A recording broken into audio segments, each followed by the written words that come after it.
What's up guys, it's Dave Atkinson here from drumlessons.com, and on this section we're going to be talking about some intermediate 5/4 drum beats. Now hopefully you've had a chance to check out the beginner section. If you haven't already, go check those ones out. Those ones are pretty easy. These ones are quite a bit more tricky. Also, go and check out the introduction to 5/4 drumming. It's a great video that'll explain how to count and how to understand 5/4 a lot better. That being said, let's jump into number one. All right, number one looks really tricky, and it might seem that it should be in the advanced section. However, bear with me, because the way this is supposed to be played and the way to understand it is actually pretty simple, okay? It's all 16th notes, and basically what I'm doing is I'm trying to find a way to get 20 16th notes into one pattern. Now, if you know anything about theory, 5/4 means there's 5 quarter notes per bar, okay? And there are 4 16th notes per quarter note. If you do the math, that means there's 20 16th notes in one bar of 5/4, okay? Are you still with me here? This exercise is going to be a combination of a double paradiddle and a single paradiddle. Now, if you notice, I do my right hand on the hi-hats and my left hand on the snare at all times, okay? Before you even get into dynamics and before you even start worrying about those brackets around the notes, which are ghost notes, just get the structure and the actual pattern down first, okay? Now, we're going to be playing a double paradiddle followed by a single paradiddle. This is how it sounds.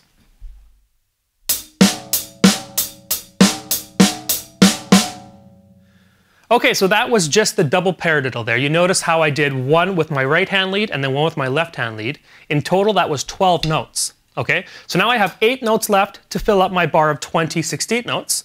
What I'm gonna do with that is play 2 paradiddles, one with my right hand lead and one with my left hand lead. That equals 8 notes. This is what that sounds like. Awesome. Now you got a set of double paradiddles and a set of single paradiddles. Let's put those together. This is what that sounds like.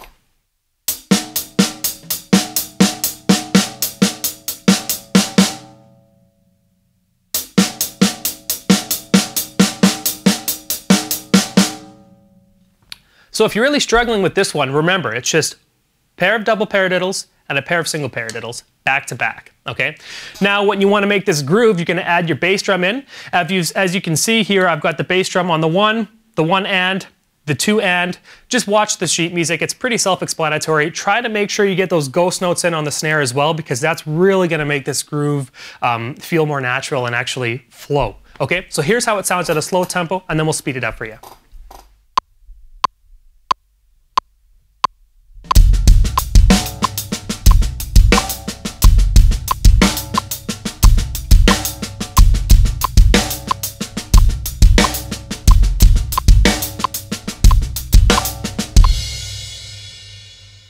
Now, I hope you're still with me. Let's speed it up and you're going to see how you can make this groove so much better at a faster tempo. Again, if you're having trouble with the ghost notes, don't play those right now. Just get the pattern down, because once you start playing something that's recognizable to you, like a double paradiddle followed by a single paradiddle, the 5/4 pulse comes a lot more easily, I guess you can say.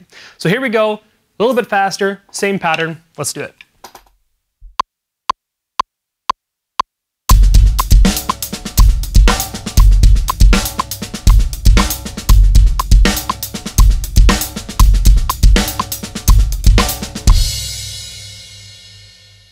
Now you can try and find your own pattern too. It doesn't have to be a double paradiddle followed by a single paradiddle. It could be whatever you want.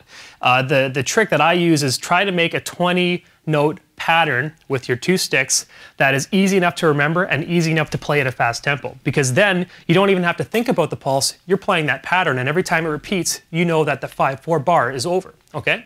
So it's a cool little way of doing things. I thought I'd throw that in the intermediate section because if you look at the beat, as it is, it seems tricky, but if you actually memorize the pattern with the paradiddles, you're going to be fine. Now, number 2, I'm going to add some double bass in, and I'm doing this just to kind of show you guys that it doesn't matter what style of music you're playing, or it doesn't matter what kind of drum set you're on, 5/4 can be used in anything, okay? And this pattern here is really cool. It's something that I've used in a couple songs that I've played myself. Basically, you're going to be doing a group of 6/8 notes on the bass drum, followed by snare, followed by another group of 6/8 notes, okay? And the way I count this one is 1, 2, 3, 4, 5, 1, 2, 3, 4, 5, 1, 2, 3, 4, 5.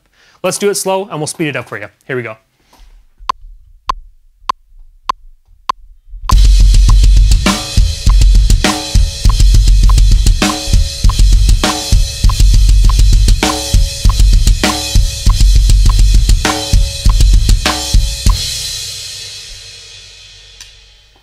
Whew, believe it or not, guys, that pattern is harder to play slow than it is fast, okay? So I'm excited to be able to show this one to you at a faster tempo because playing double bass slow, in my opinion, is a lot harder. Let's try this one at a bit faster tempo, and let's see how we do. Let's go.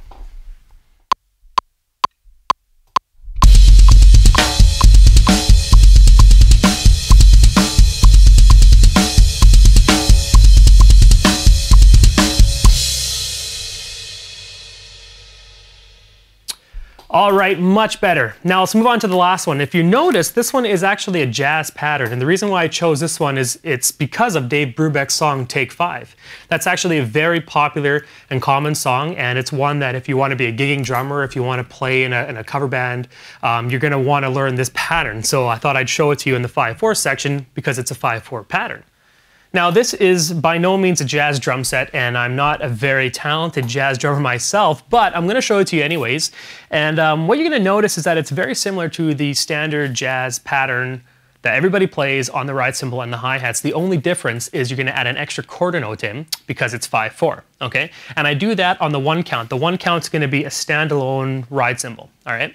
Now on the actual Take 5 song, he comps with his foot on the bass drum and he comps with his snare. I'm just going to show you the main meat behind the actual beat and then allow you guys to kind of improvise and do your own thing on the snare and the bass drum yourself, okay? For the beat though, and for the lesson, I'm going to do a little traditional grip there just so you can think and pretend that I'm a great jazz drummer.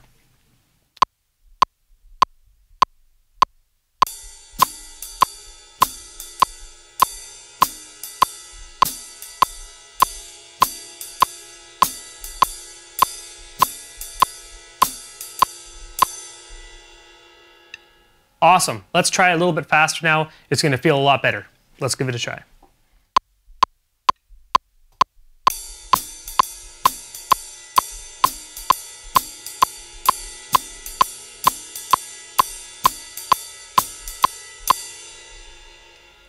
Now, obviously, you guys gotta put some comping in there with your bass drum and your snare and make it groove to whatever music you're playing, but that's the basic 5/4 jazz pattern, and it's a lot of fun to play. Once you get that down, you're gonna be able to jam along to Take 5 and a bunch of other songs, so enjoy that one.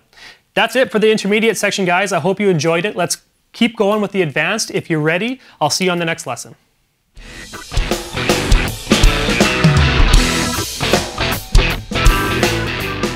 I think that was 7-2. What's up, guys? Notated this one. It's all right. So number 1 looks a little bit tricky, and it looks like it should be in the advanced section.